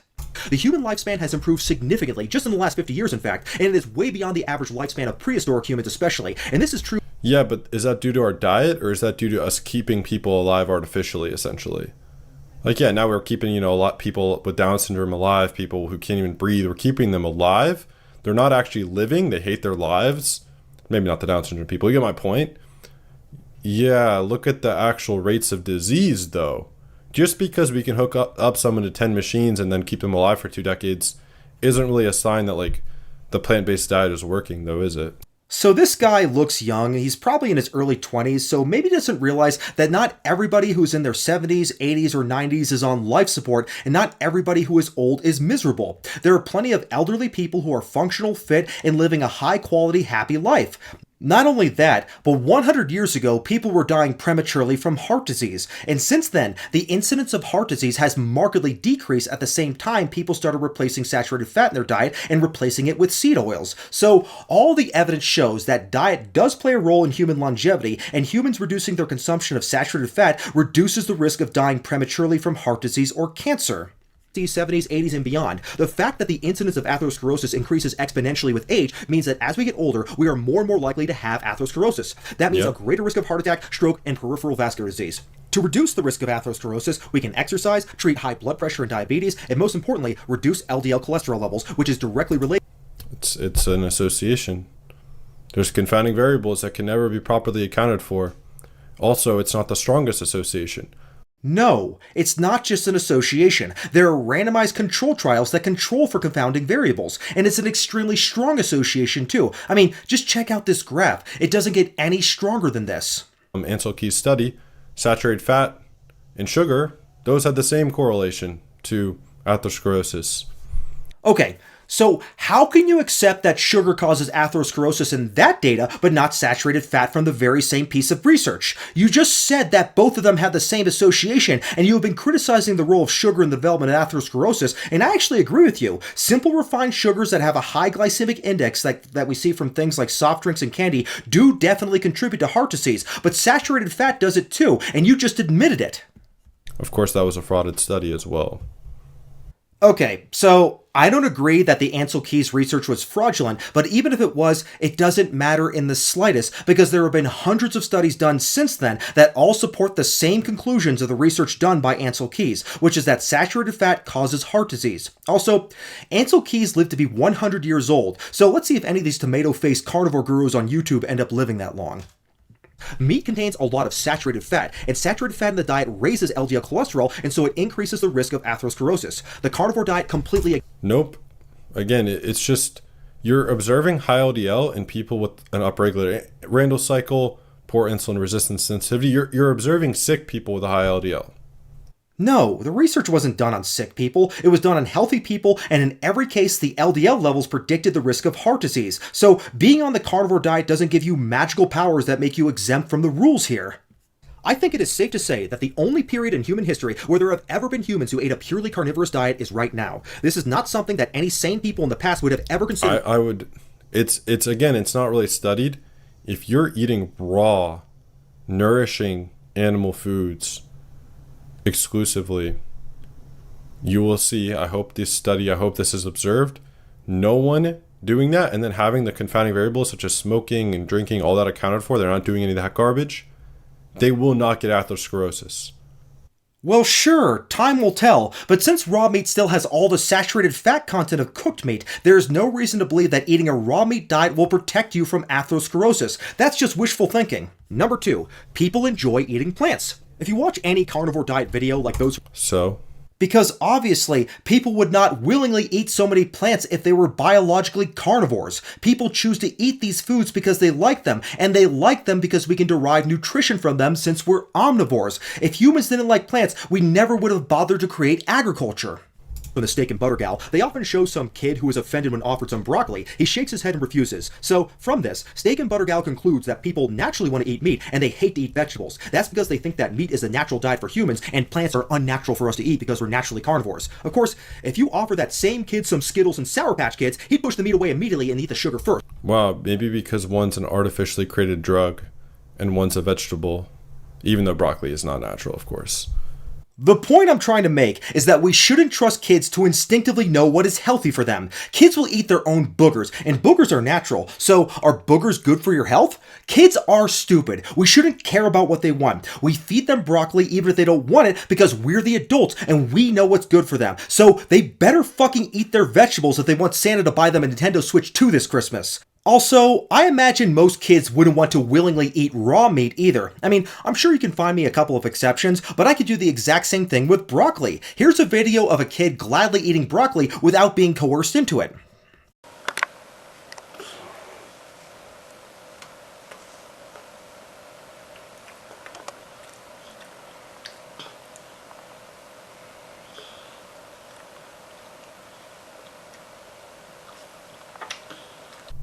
Wake up, bro. It's obvious. An animal is in touch with their natural senses. Oh, some bratty kid. Yeah, a bratty kid that hasn't been brainwashed like you. Put out raw meat in front of a kid. They'll always eat it and enjoy it. They'll want more. Most kids would probably not want to eat raw meat. I mean, raw meat is cold and slimy. In addition to that, kids are particularly susceptible to salmonella, which is common in raw meat. So even if kids wanted to eat raw meat, we wouldn't let them. Broccoli is a bit of an acquired taste because it is slightly bitter, but there are also a lot of other vegetables that kids do like to eat, like carrots, potatoes, peas, or corn. And yeah, I know corn isn't technically a vegetable, but it is a plant. These plants are even found in baby food. So I have no doubt FaceIQ refused to eat any vegetables growing up, but a lot of kids will willingly eat vegetables even if they don't like all vegetables. Also, there are a lot of kids who will refuse to eat meat. But I have to say, I can't believe we're even having a serious discussion about basing our diet on what kids like to eat. There are tons of things that kids don't do that we force them to do anyways because kids are stupid and they often make very bad decisions. That's why they have parents who force them to do the right thing even if they don't want to do it, because that's our job as parents. Put out fruit, they'll eat it. Put out dairy, they'll eat it. Put out broccoli, they won't eat it. Even when cooked, even with spices, the kids still won't eat the garbage. Come on, man, wake up. Kids have to be taught a lot of things, and like I pointed out before, there are a lot of kids who won't eat meat and have to be coerced into eating it, so this argument can go both ways. But if people naturally crave meat and only meat, then who is forcing 99% of the population to eat both meat and plants, or even just plants alone in some circumstances? Carnivore dieters don't seem to think that it's possible that most people actually don't want to eat a meat-only diet and actually prefer having some plants in their diet, like having a baked potato with their meat, or some string beans, asparagus. No one actually really does want this, and notice it's completely processed as well. Lots of drugs on it. It's been cooked. It's completely a processed food. Carcinogens on it, AGEs on it, by the way. Funny enough, there's your carcinogens and AGEs, which you just harped on about. You're ignoring my point. I'm not talking about the health benefits of vegetables. I'm talking about the fact that people like to eat them. Even if they like to eat them with meat, they still like to eat vegetables too, and that's because we're omnivores. We like to eat both plants and meat. So what FaceIQ is doing here is he's projecting his own dislike of vegetables onto the entire world. Every human culture in the world, without exception, that has ever existed has included vegetables in their diet. Even the Inuits and the Maasai. People choose to eat these foods because they like them, and they are a natural part of the human diet. I mean, just think about it. How many humans consume meat and vegetables compared to the number of humans who consume FaceIQ's unique diet, which is just raw meat and fruit? If FaceIQ's diet was a natural diet, then that's what most people would want. But people don't want to limit themselves to just fruit and meat. Hell, even most carnivore dieters don't like to eat just raw meat. Most of them cook their meat. So FaceIQ is trying to push on the world perhaps the most fringe diet that has ever existed, and he's claiming it as the natural human diet, even though nobody wants to do it except for him and maybe a few of his fans. It doesn't make any sense to me. Yes, or even some broccoli. People... Yeah, it's cooked with animal foods on it, bunch of seasonings and fruits, and it's completely processed food. And by the way, everyone would prefer the same dish with a steak there instead. Everyone would prefer a lemon garlic steak over this garbage, by the way. Speak for yourself, man. I love to eat vegetables, and so do about 99% of the population. If most people didn't like to eat vegetables, then we wouldn't be growing them for human consumption. They are grown for human consumption, though, because there is demand for them because people actually want to eat them.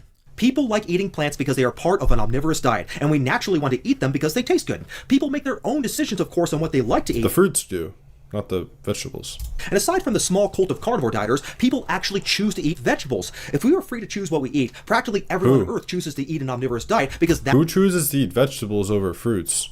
Lots of people. I mean, don't get me wrong, fruit is definitely delicious, I'm with you on that one, but it doesn't have the same range of flavors and nutrients that other plants have, like grains and vegetables. Fruits have a sweet and pleasant taste, but we don't always crave sweet flavors. Plants have savory and umami flavors that taste good on their own, or when they complement other dishes, so plenty of people willingly choose vegetables over fruits. Every context I hear vegetables, people like getting in my daily vegetables, sneaking in vegetables in my fruit juice. It's all about sneaking them in and forcing yourself to eat them. That's the general consensus. And if it's not, it's people thinking avocado or cucumber are fruit or vegetables, or they're really fruits. I'd love to know who this guy's referring to. I'm referring to everybody in the world. When people talk about putting more vegetables in their diet, it's not because they hate them, it's because they know they're healthy and they want to include more of them into their diet. So they think of creative ways to incorporate more of them into their dishes, such as by eating cauliflower rice instead of just regular rice, for example. It doesn't mean they don't like the way vegetables taste, they just want to find creative ways to increase their consumption of them for its health benefits. Okay, so now finally let's get to number one. The number one reason why humans are not carnivores is because humans have empathy. Alright, so this one is kind of my own I might just click off the video. take, but I think it makes sense. Humans are not savage killers, at least not most humans. If humans were actually carnivores, as carnivore dieters like to claim, they would be the only alleged carnivores that actually feel... Yeah, I think I'm just going to not watch that point. That point's pretty horrible. Just self-evidently, I believe. Should be obvious. Has nothing to do with optimal nutrition. It's okay. It's brainwashed people in our society.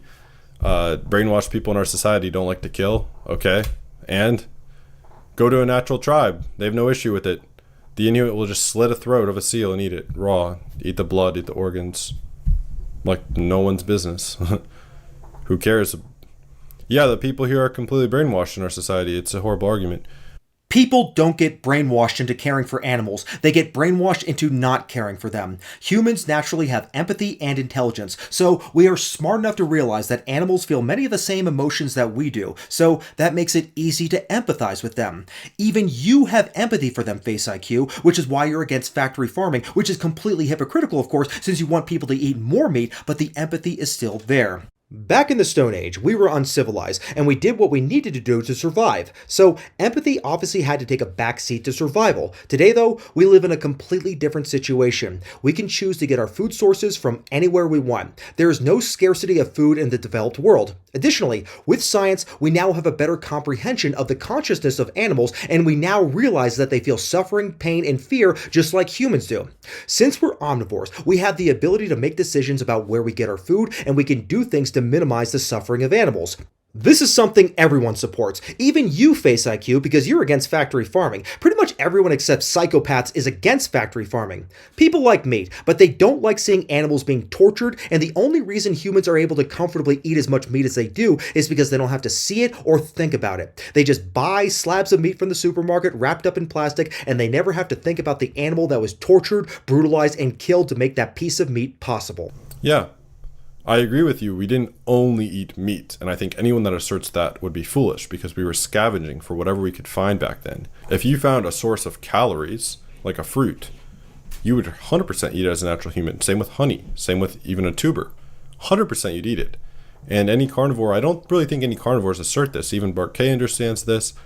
There are still a lot of people who promote eating no plants whatsoever, but this nuance here seems to suggest that even carnivores can't even decide what the right diet is supposed to be. There's people who say we should eat an all meat and zero carb diet. There are some who say it's okay to have some carbohydrates. Some say we should cook meat. Others say it should be raw. Some say eggs and milk are okay. Others don't. Some say we should eat honey. Others say we shouldn't because it has carbohydrates, blah, blah, blah. So I'll just go ahead and let them fight it out amongst themselves because it's all completely stupid. Humans are omnivores and we benefit from all different types of food. This video was garbage. And I would happily debate you live as well, by the way. You know, that would have been a lot easier, but the reason I did this video instead of just challenging you to a live debate is because science is something that is based on facts. And a live debate is easy for you to say things like, oh, that's just associative data, that's all garbage. And it's a lot harder for me to actually show you and other people the hundreds of studies that back up my position. This is a fact-based, science-based YouTube channel. Literally everything I say on this channel is backed by scientific sources that I link in the description, including this one. Go ahead and click on the show more button and I'll show you all of them. So if we were doing a live debate and you made claims like, oh, the Inuits got all their vitamin C from just eating meat and drinking blood, I wouldn't have been able to respond to that. I would have been cooked. And that's not fair because when you make claims like that, it requires me to actually do a significant amount of research to determine the veracity of such claims. Every single claim you made in this video was unsourced except for a few AI summaries that you showed. That's not how I do things on this channel because it is not a good way to have discourse about a scientific subject that requires a heavy amount of research. If we were to debate something more subjective like the ethics of veganism versus the ethics of the carnivore diet, then I would be privy to that. But when it comes down to scientific claims, facts matter more than anything. And the best way to counter a scientific claim is with scientific evidence, and that requires research that cannot be done on the fly in the middle of a live debate. Also, this isn't even a nutrition channel, it's a hair loss channel. The only reason I dabbled into diet is because hair loss news was slow, but because I had to do this response video, I am now severely backlogged and my viewers are starting to get pissed off at me because I haven't been able to deliver on the content that I promised them. So, if you want to respond to this video, FaceIQ, fine, I don't care because I've already made my points, but I'm not going to let my content be held hostage by these shitty response videos any longer. I've got a job to do here and it doesn't involve picking any more fights with these wellness influencers on social media. All right, I think that's all. To all my viewers who actually made it through this entire video to the end, thank you all so much for your patience. I hope you enjoyed this video, and if you didn't, don't worry because the hair loss content will be returning very shortly. Thank you for watching. God bless.